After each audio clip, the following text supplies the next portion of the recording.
Space Mobile Podcast. We just basically from their phone be seamless, regardless of where you are. We don't want the user even to know that it's connected by satellite. Listen, the opportunity that we have is very, very, very large. Hey everyone, it is late and I'm really tired.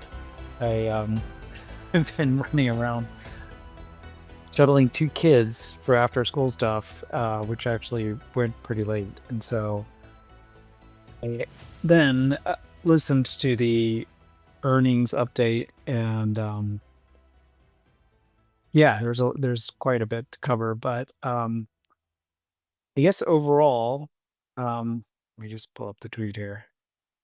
Overall, I think this quarterly update, obviously there's a lot of big things that happened in the quarter, whether it was Legato getting court approval, the spectrum rights, S-band spectrum rights transaction getting announced and closed. Obviously Saudi Telecom is huge, Verizon is huge. But yeah, there's a lot of big things. Satco JV. I mean, I've done numerous spaces over the last few weeks, and so yeah, a lot has gone down over the past quarter. However, this quarterly update I would characterize as being um, a bit more muted because candidly, the big things are about to come, right? Which is launch.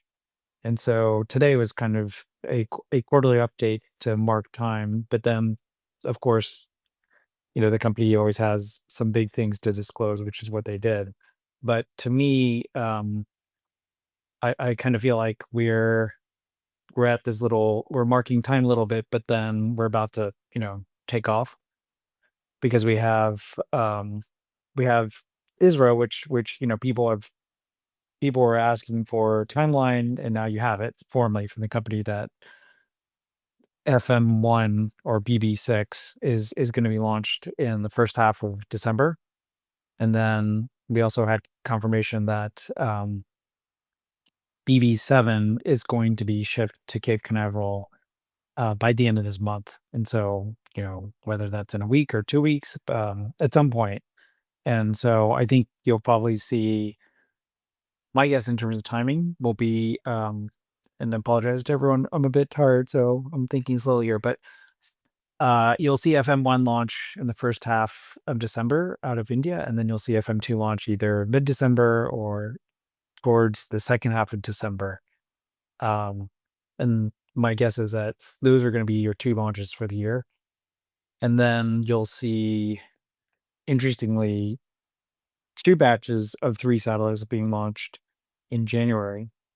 Because by the time December rolls around, there should be, and this is kind of, they're looking at their deployment map, which I lay out what it looked like back in August and now what it looks like in November. Um, that deployment map, you can see, at least for FM2 is delayed by 2 months from, in terms of lining up its launch versus the microns that are completed versus when the satellite is going to be ready. And so that is delayed by 2 months, but then you see the company catching up where launch 3 and 4, the satellites being ready to ship would have been November, but then now that's December, so it's behind by 1 month. And then roll that forward to launch 7 and 8, the company will have caught up by then, which is February, March. And so on the call, it seemed like Abel is, was confident that we will get to 6 satellites production by the per month by the end of the year. And so that's, maybe he had an idea that 6 satellites per month would happen sometime in November, but that's looking more like towards the end of December. But the good news is that he does feel confident that they are going to get to that satellite production ramp, and clearly, given that they're going to have 40, the equivalent of 40 microns, 40 microns, which is a satellite, so that microns in 40 satellite at the end of the year. Um, Clearly, that's not the bottleneck. The current bottleneck is the control bus, which as Space Mov has discussed, I think the first two control buses, which are metal, um, and it seems like those two are probably required for, and we've speculated perhaps the SDA Halo program. And then after those two, which took some time, and there are probably some changes that had to be incorporated, which the company has been very secretive about, which, for obvious reasons makes sense. But then, moving on to composite bus, which is the much lighter satellite. Composite meaning, probably carbon fiber and other different materials. Um, that that control bus is now in production, and that's, the one that the company sees it will reach, 6 satellites per month production by the end of the year. And so, today we actually got to see we saw pictures of one of the first 2 metal buses, and then we saw pictures of, I guess it's 2 composite or maybe 3 composite buses. And based off of some due diligence, it sounds like the company, is building those composite buses in-house, meaning that they have, carbon fiber. I think the way that you do this, by the way, I'm not an expert, but you have to build some type of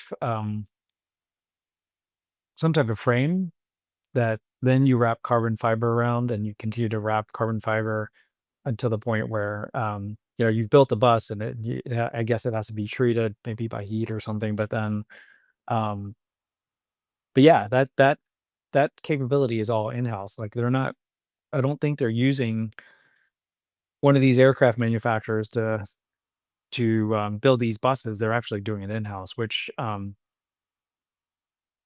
in terms of timing and cost, initially, that's expensive to do.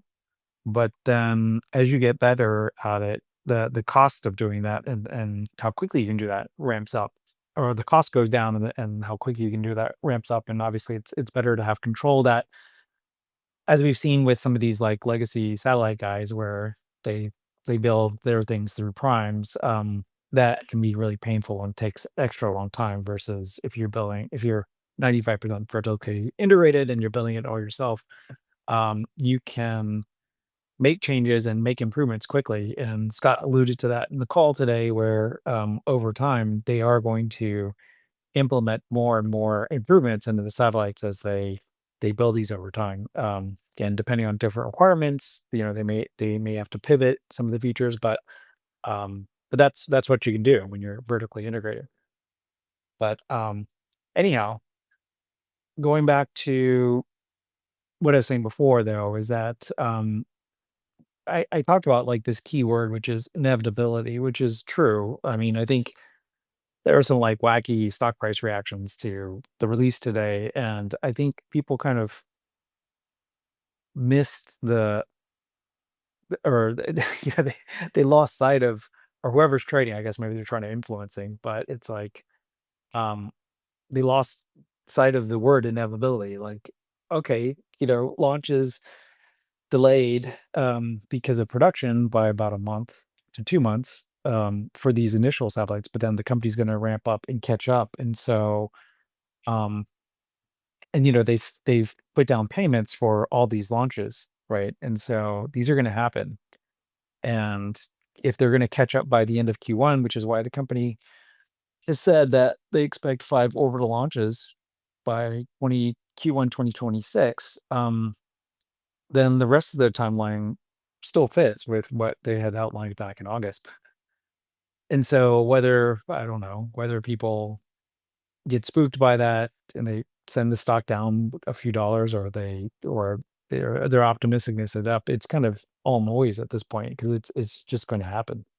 And I think the key thing, for me, and part of this, I guess, like today, I'm just tired from, uh, my wife is traveling right now, and so I have to take care of 2 kids, and kind of figure out logistics and stuff. But, anyway, but yeah, um, that's why I'm a little low energy right now. But, I think what really stood out to me from the call today, and I posted about this before, but eating this out is this whole notion that management before is that they have over 1 billion in aggregate contracted revenue commitments from commercial partners.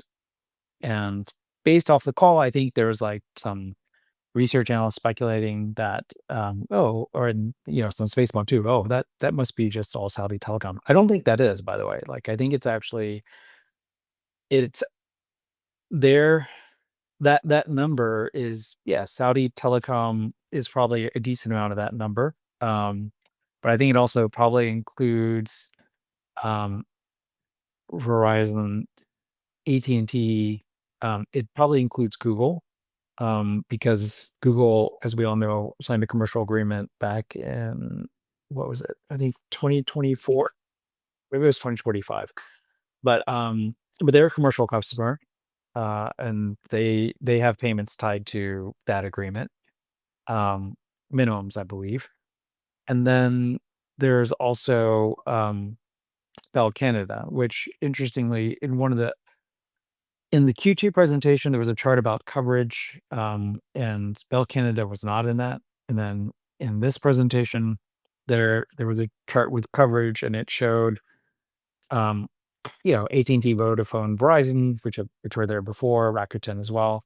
And then in this presentation, they added Saudi Telecom, and they also added Bell Canada. So I think Bell Canada probably, they probably do have an agreement in place with them, but it maybe hasn't been executed, or there's some conditions precedent that have not been fulfilled yet, where that that commercial agreement's in force yet, or something, where I guess they don't have to disclose it just yet. But anyway, I think that 1 billion in aggregate contracted revenue.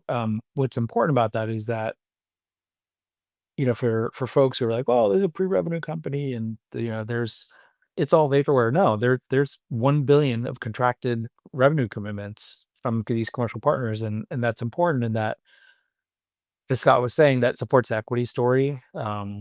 It's unclear about the timing of when that happened, when that 1 billion of revenues happens, but it's contractual, right? And so there's real meat there. And he alluded to this as well, which is, you can go raise debt against that if you so desire. And so I think for the first time, the company, whether you want to call this, you know, potential, I guess, bookings or whatever, but 1 billion number is out there, right? And so before we were, obviously the company is guided to 50 to 75 million of revenue in the second half of this year, of which they booked 13, what is it?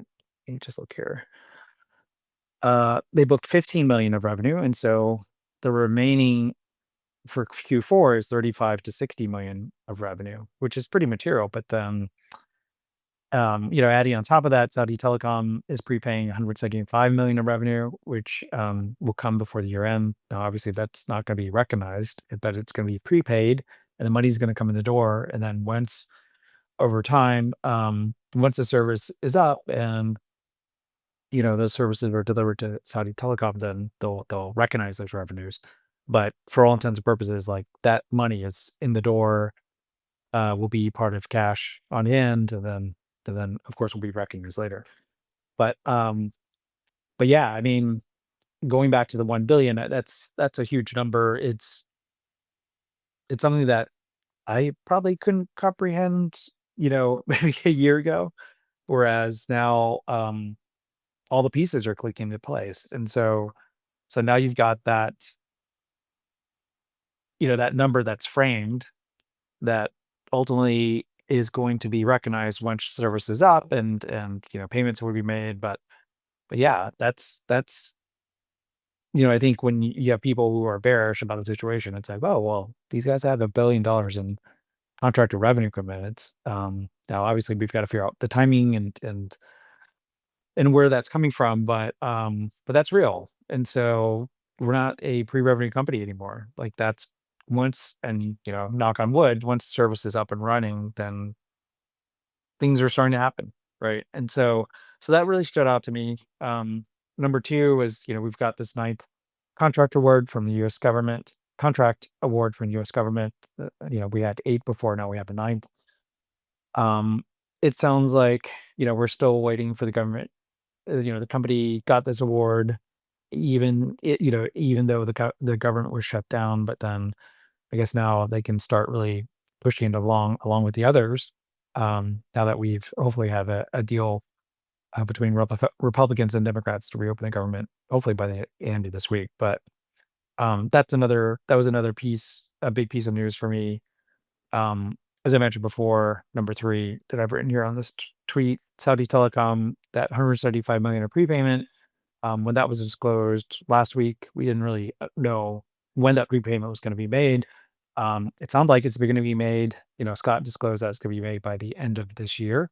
I'm not sure if that's contingent on anything.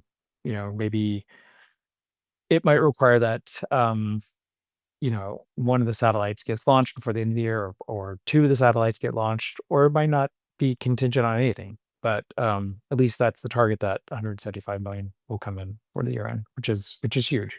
And as I've mentioned before, that's a very big validation point for Saudi Telecom to evaluate the technology and then decide to commit to a 10-year agreement with AST Space Mobile and providing 175 million upfront and then some minimum revenue um, commitments over the life of that 10 years. And I guess I would point out that, PIF is Saudi Arabia's sovereign wealth fund. PIF is an investor controls Saudi Telecom. And they also are a big investor in SpaceX. So, chew on that for a bit, right? Like Saudi Telecom signed an MOU with AST Mobile in 2023. They actually evaluated, I think, what OmniSpace was doing, and you can be sure that they evaluated what Starlink was doing. And they probably, Starlink probably would have loved to have signed Saudi Telecom up until now, right? And they probably pitched them really hard, but they decided to go with AST. So that's, I think, a big, commercial vote of confidence. Um, let's see here. So number four, the other thing that stood out to me, as I mentioned before, is that I think the control bus manufacturing right now is the bottleneck or the critical path item. And so just if you look at like the Q2 presentation and then the Q3 presentation, which was released today, you'll see how that slippage of satellites ready to ship has gone to 2 months, and then eventually the company's going to right the ship and be back on track sometime in January, February. But what that actually means in terms of launch cadence is that things get pushed back for FM1 is okay, FM2 is delayed, um, relative to the original timeframe by 2 months, and then everything else gets pushed back by a month. And so, all in all, like, yeah, not great, but it's also in the grand scheme of things, it's a drop in the bucket. Like, it's really nothing. Um, to move things back by a month. Now, obviously, if it keeps happening, then things get pushed out more. But again, I think people should just focus on the fact that you know this is this is going to happen. It's inevitable. Whether it happens, a few weeks later, a month later, 2 months later, 3 months later, or whatever it is, right? I think the key thing right now is for the company to get the technology right and to do it in a methodical way where they don't screw up, right? And so, if you're going to have some slippage in the timeline because of um, getting the satellites right, I think that's okay. The other thing is that when if the company was being run on a tight budget, then that might be a problem. But we have such a large quantum of capital, which the company characterized it today as what I think 3.2 billion of liquidity, of which part of that is an ATM that's still unused, but then I think over $2.5 billion of cash. At that point, you have the ability to, if to make sure you get things right. You just throw money at the problems, and then you make sure that you don't launch a satellite that bricks once it's up in space. You want to make sure. I mean, for the company, given the culture here, they want to do things right the first time and every time. But anyway, but yeah, so what I think was encouraging is that, I mean, we all know that BB7 is delayed, or FM2, whatever you want to call it. Because obviously it's November 11th and it hasn't shipped yet, although the company said it's going to ship this month, and so it could happen again in the next few weeks. But the other thing that stood out to me is the fact that the company is still targeting 6 satellites per month by the end of the year in terms of production. So that's positive. Related to that, the original, I guess, manufacturing space that they had secured before was around 400,000, which was a big increase relative to what they had before. And then as of last week, they disclosed that they're up to 500,000 now of square footage, which is huge. And I think that's in preparation ultimately to take production from 6 sets to probably 10 to 12, depending on the commercial opportunity that they're seeing. But the fact that they're even contemplating that, and they've discussed, that they've procured enough space to do that, I think that pretty much says like it's going to happen. So I think that's positive, because you wouldn't be trying to scale up production quickly and without the commercial opportunity there, which now they're seeing. Um, the other thing I will mention is that I did briefly talk with management. I guess it was like a day or two ago, just giving them some feedback about what people are focused on, and it looks like they covered some of it. Um, but I think on the call today, I think they also hinted at the fact that there's more of these M&O discussions that are going on, and so this Saudi telecom deal, I think is it's been quite some time, I guess, going back to the last big, commercial agreement that was signed, or not commercial agreement, but prepayments, was Verizon back in May of 2024, and then, of course, they finally had a definitive commercial agreement, like, 2, 3 weeks ago. But, but this Saudi telecom, I think, is probably a sign of things to come, because it sounds like Scott is quite busy, and he alluded to, um and he sounded quite confident that, their focus is on commercialization and flipping a lot of these MOUs into definitive agreements that do come with prepayments. And my guess is, we as investors are maybe we'll see kind of the headline prepayments, but we're not going to see what the minimum revenue commitments are.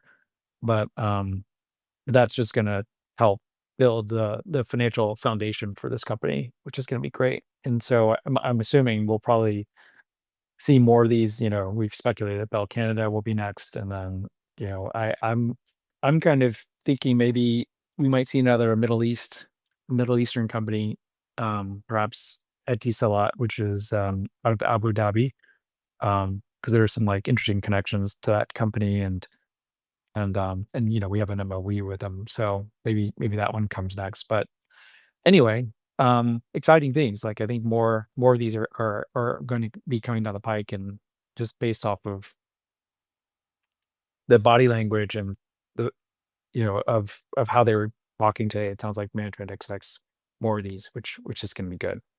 Another thing that stood out today is that Abel talked about this the fact that the company's been developing an AI engine, which and they alluded to this before when they talked about the ASIC chip. I guess it was like a few quarters ago. And um, there was a patent that was also filed in 2022 that addressed this issue in particular. But the fact that the company is now openly talking about it, which it's kind of in their DNA not to talk about future features and things like that, just for competitive reasons. But today, I guess, now's the time to do it. And so they talked about developing an AI engine that will, which makes sense, right? Like, you want to have intelligence on the satellite that's going to manage capacity. And so if you can imagine like the satellite going over the US, it's going to push capacity where it's needed. And so, maybe putting more capacity on certain cell beams versus others where there's if there's a disaster, for example, and an entire cell network is down, you're going to put more capacity in those areas. And so having the satellite, intelligently do that, but also manage spectrum usage more efficiently. He talked about that as well, which then I guess got a few space mall people interested in Cohere Technologies, which is a company that's doing really cool, spectrum optimization, which will allow you to actually get more throughput and capacity with your whatever spectrum you have currently. But that company is, from what I don't think it's ever been formally announced, but it's pretty clear. It seems pretty clear that they've been working with AST Space Mobile, and there's a ton of board interlocks or overlaps, meaning like Johan Weiberg, who was a former CTO of Vodafone, he's on the board of Cohere, and he's also on the board of AST Space Mobile, and there's a few other connections as well. But yeah, I thought that was really cool that Abel talked about that today. And so I guess that's a breadcrumb that Space Moth is gonna, run with and try to figure out exactly what the satellites are capable of doing in this area, which makes sense. But yeah, that was a big reveal today, which I thought was pretty interesting. Let's see here. Another data point that thought was pretty cool is that AST mentioned that through the Legato acquisition, which is 40 to 45 megahertz of spectrum in North America, and then the combined AT&T and Verizon, terrestrial spectrum, that they will have 80 megahertz of deployable spectrum in the US, and that's really big. That's huge. So I know there's like these fuzzsters who are skeptical about what exactly Verizon or AT&T are contributing. Like they're like, oh well, in some of these areas they're only contributing 2.5 megahertz or 5 megahertz. Um, but for the company to disclose that they're actually planning to deploy 80 megahertz, so half of that is Legato, but then the other half of that is Verizon AT&T. That means like they're talking about obviously like FirstNet goes in there as well, and so maybe that takes. I got to go back and look, but maybe that's like 5 by 5 or 10 by 10 at most of paired spectrum. But then I think what that hints at is that AT&T and Verizon are perhaps going to open up the throttle a bit and beyond just 850 megahertz spectrum, they might open up additional bands for the company. Because the company talked about this before, and I remember the management team talking. I've had conversations with them where the satellites have this really cool ability to, if you can imagine, like a zipper, by taking different spectrum bands and then combining them and unifying them so you have contiguous coverage. That's one of the cool things that AST can do is that because you have these very precise cell beams and you can light up spectrum. I think each satellite can handle several frequencies at a time.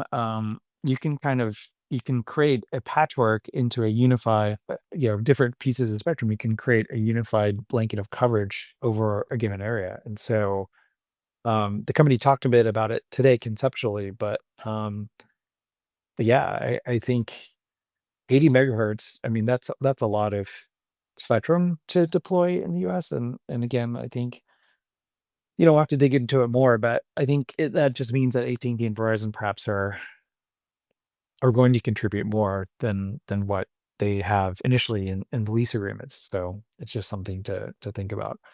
Um, and then the other thing is that you know the two it's kind of funny because I'm not sure if these research analysts maybe they got it from Spaceball, but I feel like they actually just maybe it's from other investors or they thought of it on their own. But I mean, it's a logical conclusion. But they talked about the rumors that EU Iris award perhaps AST Space Mobile and Vodafone might were rumored to have won a piece of it, which makes sense. I mean, and the company, you know, they kind of soft denied, or they kind of didn't want to talk about it. They were like, "Well, we don't want to talk about any." I forgot the exact wording, but it was Scott responded to the question in such a way that made it sound like they did get it. So, but he's like, not at liberty to disclose it. But but yeah, just based off of what I had heard today, it seems like they either did get it or they're very well positioned and feel good about it. So, the EU Iris 2 award, for those that don't know, it's the EU's initiative to try to get their own constellation up to provide fixed wireless, but also, they want part of the constellation to provide directed device. And they're allocating like, I think, 10.5 billion euros, which probably isn't enough. And as we all know, like if you're working in a group of federated, European countries to try to develop a constellation, and there's competing interests, and probably just like I guess states here in the U.S. where they fight over a pork barrel of spending, but there's probably I think they have some pretty ambitious targets set to deploy that constellation, and given their needs, they probably need something sooner and now, and so AST just conveniently fits that, but yeah, those are kind of the key things that stood out to me. I mean, a few other nuggets. Let me just look at the list I put together here. Um, well, we learned that initial intermittent service will be focused on US, Canada, Japan, Saudi Arabia, and UK in 2026. And I think as part of that, there was a little bit of discussion. I think maybe it was the William Blair analyst and mentioned, do you need 25 satellites to run a beta service or raw beta service? And Scott essentially said yes. And so I think in terms of beta, at least a fulsome beta service, you probably need, 25 satellites up there, which also corresponds with um, those 25 satellites generating revenue, which would offset a decent amount of OpEx. And so that actually is pretty congruent. Um, the fact that, beta service, I think you'll be able to get some level of commercial revenues, from your partners. Oh, there's our cat. Not Catsy, but we have a cat here who's who's meowing.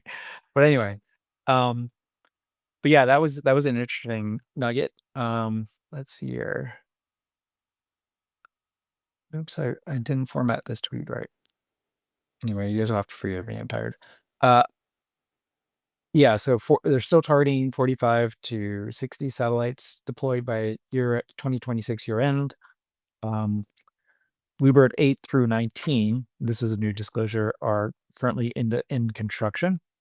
And so, from what we know, the microns are finished. It's just a matter of the control buses being completed.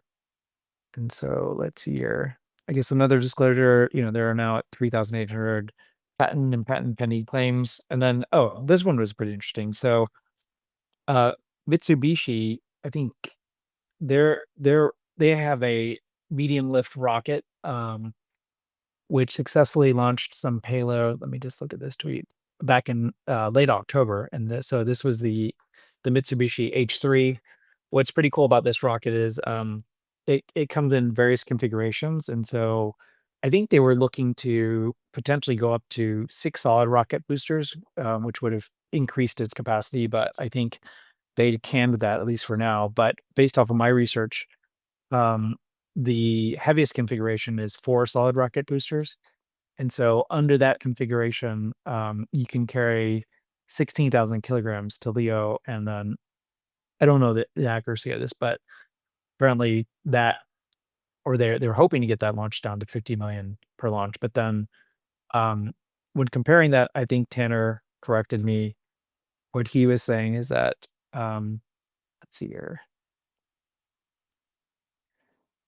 for Falcon 9 to take 16 to 17,000 kilograms to LEO in a reuse configuration, I think the sticker price for that is 67 million. So I'm not sure about my price about for the Japanese launch. But that being said, it it was interesting because like that launch was successful, and then today, when someone asked Abel about launch, he specifically said that you talked about Mitsubishi as under consideration as a potential launch provider. So I know the company has talked about launch being constrained obviously for 2025, and then 2026. It's still pretty tight, but obviously they've booked quite a bit of launch and paid for it.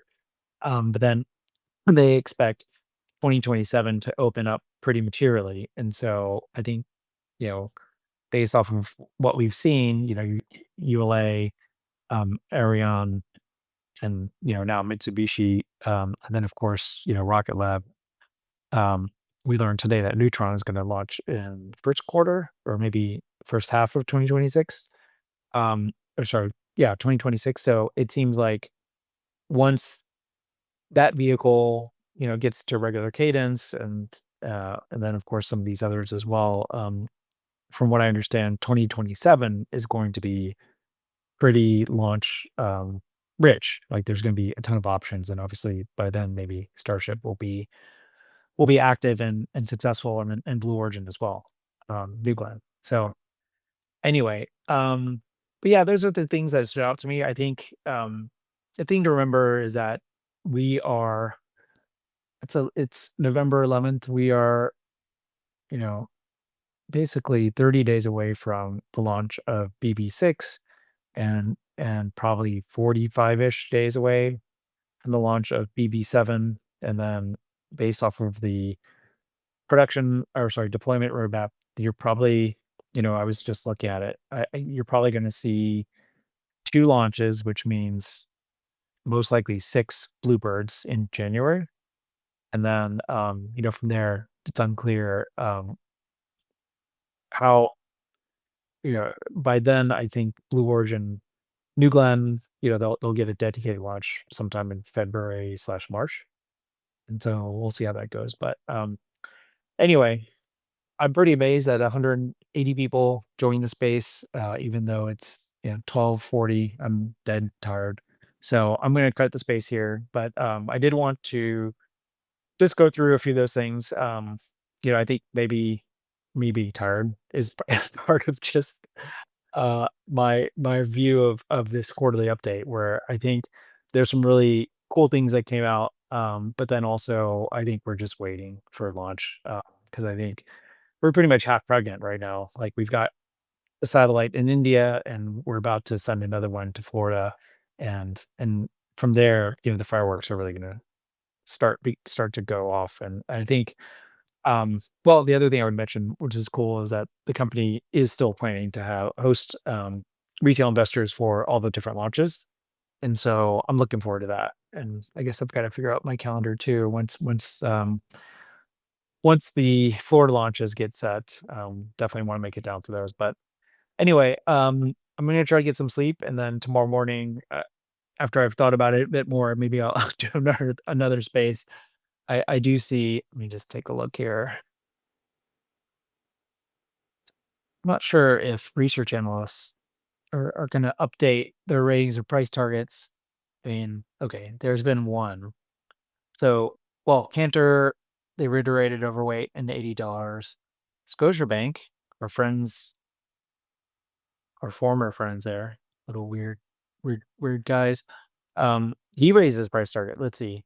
Not that it's by much. He went from so he kept his rating from at sector underperform, but he raised his price target from $42.90 to $45.60.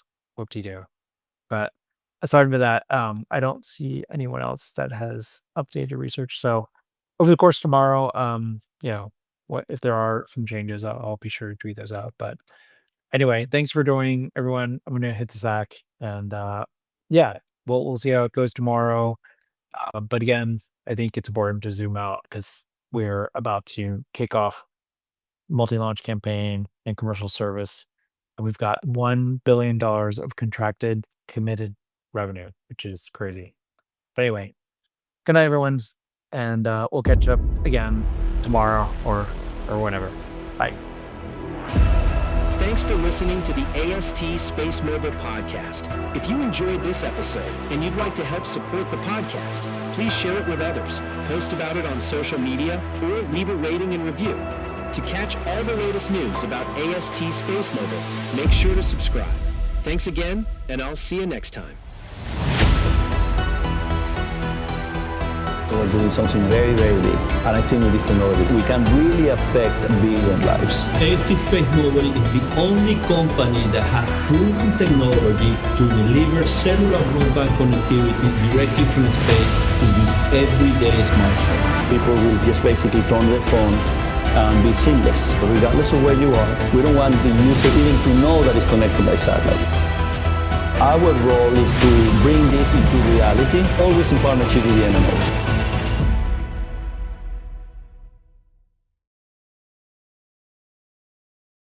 Listen.